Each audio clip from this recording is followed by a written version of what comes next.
पण पहिलं संसदेत विशेष अधिवेशन सुरू आहे। पुढची बातमी पाहूयात। एकीकडे नाशिकमधील भोंदूबाबा अशोक खरात प्रकरण गाजत असतानाच दुसरीकडे मुंबईतल्या मालाडमध्ये भोंदूबाबाच्या प्रतापांमुळे स्थानिक हैराण झाले।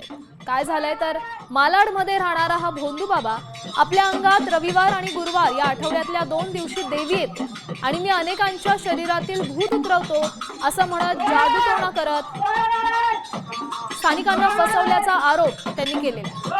या सगळ्याचे पुरावे स्थानिकांनी दिंडोशी पोलिसांना दिलेत आणि हे सगळे प्रकार त्यांनी तात्काळ थांबवावे यासाठी पोलिसांनी या व्यक्तीवर गुन्हा दाखल करून त्याला अटक करावी अशी मागणी केली। यासाठी 65 ते 70 स्थानिकांनी आपल्या सहीचं पत्रही पोलिसांना दिलं।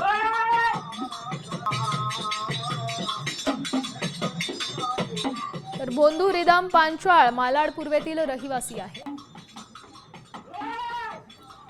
रविवार गुरुवारी देवी येते म्हणत लोकांना फसवलंय त्यानं। बकऱ्याचा कलेजा, काळेलाल कापड, स्मशानातील राख पूजेसाठी तो वापरायचा। लिंबू, टाचणी, दारूची बाटली, कुंकू, सिगारेट हे सगळं साहित्य त्याच्याकडे सापडलंय।